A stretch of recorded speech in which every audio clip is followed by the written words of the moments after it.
Hello, this is Mark Tooley, editor of Providence, a journal of Christianity and American foreign policy, with another episode of Marksism with fellow editors and fellow Marks, Mark Livecki and Mark Melton. And on our minds today is the 20th anniversary of 9/11. Providence is hosting a conversation this evening, Friday evening, with two distinguished persons with their reflections on 9/11, moderated by Mark Livecki. We'll hope to post that video. But first, let's talk among each other in terms of 9/11's impact on America, the world, as viewed through the prism of Christian realism. I will recall that only a few days after 9/11, I attended a press conference with three Christian ethicists to reflect on the attacks, who were Jean Bethke Elshtain, Stanley Hauerwas, and James Turner Johnson. Hauerwas, of course, being the pacifist, and whom I found to be, at least at that event, very unimpressive, with a series of quips and one-liners and no serious reflection on what 9/11 meant ethically, morally, spiritually, much less geostrategically for the United States. Jean Bethke Elshtain, who was, of course, a just war scholar, among her other qualifications and accomplishments, was superb and showed tremendous resolve, backed up by James Turner Johnson, himself a distinguished just war scholar. Of course, our own Mark Livecki was a student of Jean Bethke Elshtain.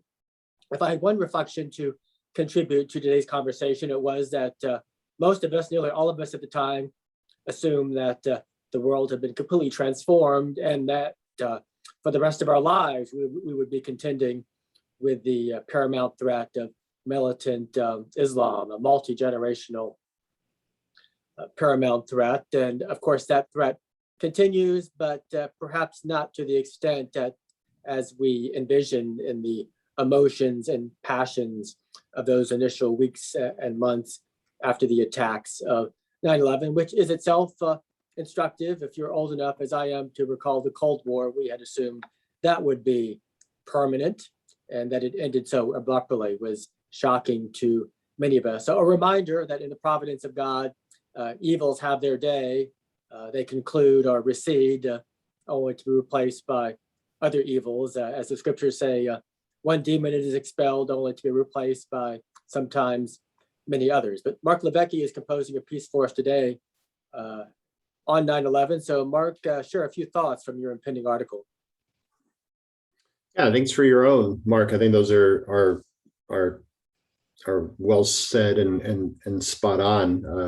9/11 sealed for me the recognition that pacifism, whether it's secular or it's Christian version or any other, is ultimately morally inadequate. And I think ultimately incoherent in addressing the realities of the day from a biblically infused perspective. So my article that I'll write is written in pure Elshtainian rhythms, with a Christian realist accent. I'm pushing against some articles that have been coming out lately that argue that the just war tradition is incompatible with things like a desire for retribution. There was an article that was recently published in, I think, America Magazine that presses the contemporary Catholic notion that just war is all about a presumption against war, rather than in its historic and classical grounding, a presumption for the existence of justice, or for the preservation of justice and pushing back against injustices. So I make a place for punishment as one of the focal points of a justified war. I use 9/11 as the lens through which I see that. I recall the emotions of the day that I and probably most Americans experienced. An anger that bordered on rage, but it wasn't in most cases a directionless rage, but it was intensely focused. When George W. Bush talked about the people who knocked our buildings down are going to hear from all of us soon, and his focused campaign in Afghanistan to try to bring justice to Osama bin Laden and those who perpetrated the attacks. All of that was well supported by classical just war thought. And so I just make an attempt to remind people of what that is. I remind them of the importance of vindicating victims, of requiting injustices, of pursuing peace, not an antithesis to forgiveness, but if anything, is the first step that is always going to be required in reconciliation. People have to be brought to an awareness of what they've done. They have to repent. And if those things are in place, then forgiveness has an opportunity to be had. But meanwhile, there's a lot of work to be done. So, oh, you're on mute. It seems to me there's a tremendous amount of judgment and harshness aimed at the leadership of 20 years ago, that the last 20 years were all a mistake, grievous, wasteful, misguided, a terrible legacy, and not a lot of appreciation for the mystery and threats that the leadership 20 years ago had to contend with. And would anyone else have made decisions much differently? And the fact that, yes, there has been tragedy and loss over the last 20 years, as the recent events in Afghanistan remind us, but also the fact that the United States has avoided any major attacks on the nation itself, which was a tremendous accomplishment. And we continue as the paramount superpower of the world, obviously with China now competing with us and having superseded the threat that we perceive to be from radical Islam. But would you agree, Mark Levesque and Mark Melton, that many critics are too harsh on the leadership 20 years ago? Go ahead, Milton. Right. So, I mean, there's always a Monday morning quarterbacking, looking back in history and criticizing people. Like I do this in Christianity in Crisis, where we'll share articles and I critique how they approach different foreign policy things. And that's obviously through the lens of a long hindsight of 75 years. And so, but looking back over the course of 20 years, there's the best, I think, historians and policymakers, or people who are considering policies through a historical lens, need to understand that you're dealing with rapid developing events, you're dealing with a lot of fear, and so whatever policy mistakes are made, I tend to kind of have like a sense of maybe grace or leniency on like any mistakes that are made. I think Eric Patterson, I think, does a good job in or at least some of the stuff I've read from him, where he is arguing that these people who are sitting in the White House, sitting in the Pentagon and elsewhere, are dealing with a lot of stress and they have to make decisions very quickly. And so yeah, I'm not very harsh on criticisms on the immediate response to 9/11. And that's one of the things that, of our people who lived through this. I was in my early high school years when 9/11 happened. And so just how the community responded, like the different prayer events, like that is probably the peak of American unity I've seen in my lifetime, was in the immediate aftermath of 9/11. And so to see 3,000 Americans killed, or roughly 3,000 Americans killed, is it's going to galvanize the American people. And if you look at the four schools of thought that Walter Russell Mead brings up,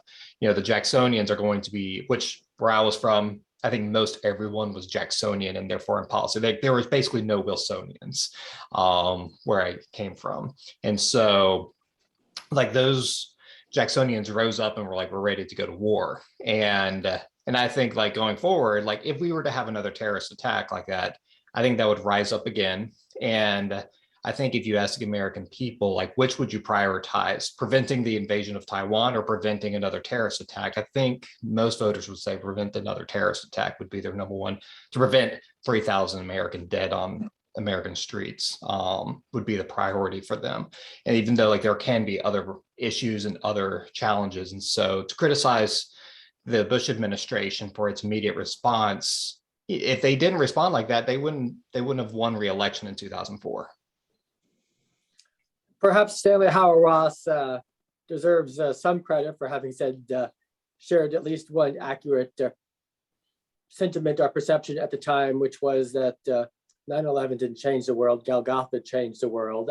That sounds glib, but I think many of us at the time imagined that the horrors of that day had completely changed everything. But it was just one more horror and tragedy added to a history of thousands of years of horror and tragedy. But it was unique as an attack upon the United States, unparalleled since Pearl Harbor, obviously. But Mark Levesque, aren't we all as humans are prone to exaggerate the events of our own time as somehow unparalleled? Oh, absolutely. Very much so. 9/11 was a horror, but I mean, sort of the grim news is that it's just yet, as you've said, one more horror in a long cyclical series of horrors that make up human history. At the same time, while 9/11, was a horror and was a tragedy, it also brought out in people all over the globe some of the best of humanity. And so that's not to say that, we welcome it because, some people get an opportunity to shine as human beings, as moral human beings.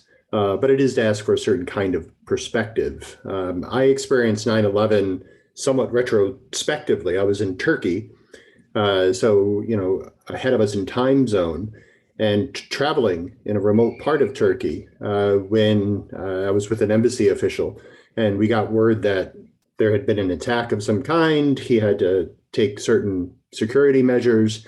We turned on the radio. It was all in Turkish. We had, one woman with us who spoke Turkish, and she was saying that the buildings in New York City have been destroyed. And we were angry because she was a German woman. So we figured from her translation to Turkish through her, German native tongue back into English, the word destroyed was an exaggeration, only to discover, of course, that it had been.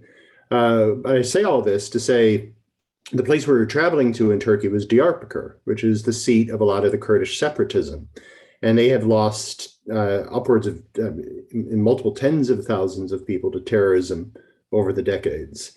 And when we arrived on the location of a nonprofit agency that we were going to support and work that it did with street children, they said that they were surprised to see us there because they thought we would simply turn around and go home.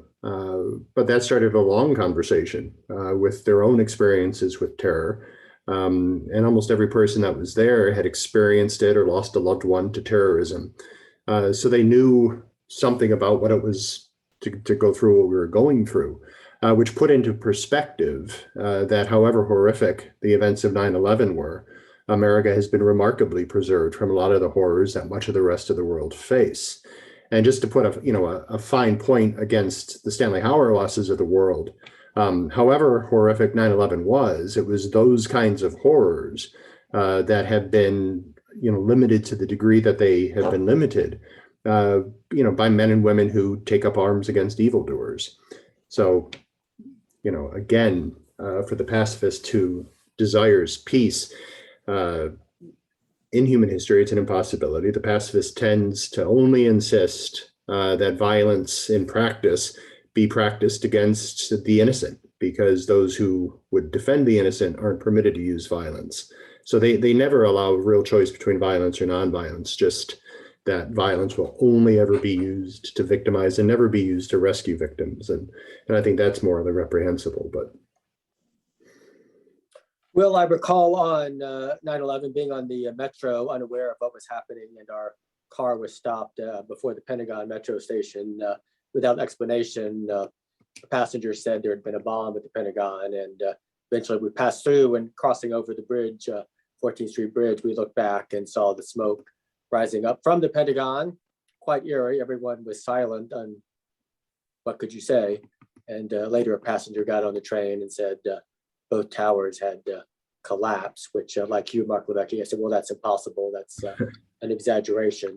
So quite the day being in downtown DC. And yet looking back, I have to also say it was reassuring the continuity of our government. It never occurred to me that the United States would not survive, would certainly prevail, that our government would continue, even if the terrorists had, God forbid, had taken out the Capitol as intended, as perhaps they intended to.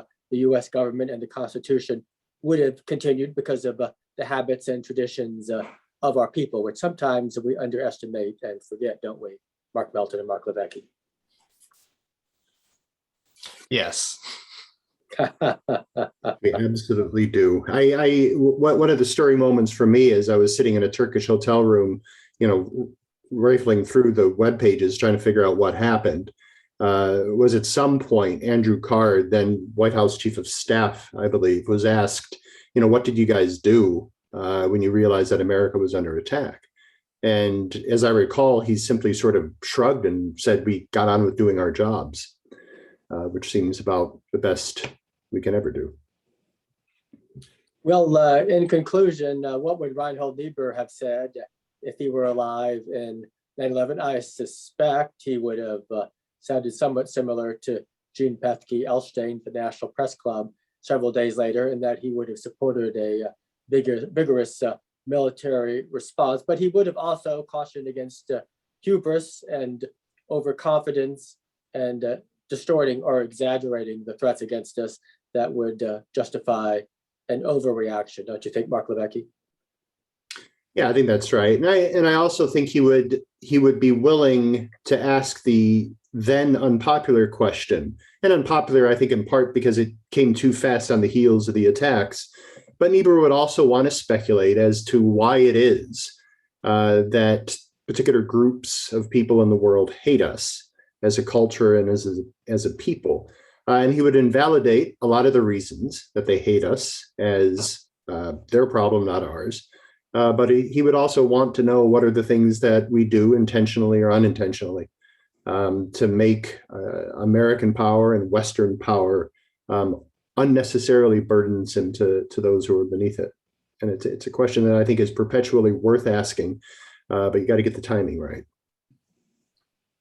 I recall that Osama bin Laden had explained that he assumed America would not respond vigorously to 9/11 because we always withdraw in weakness, citing the 1983 withdrawal from Lebanon, 1983, 1993 withdrawal from Somalia, et cetera, and no doubt future Osama bin Ladens will cite the U.S. withdrawal from Afghanistan as a citation of American weakness, and they will have been mistaken in that America, of course, will respond with strength and vigor when its interests are truly at stake, and we withdraw when we perceive that our interests are not at stake and that the lives of our young people do not merit further exertion. Would you agree, Mark Melton, Mark Levesque?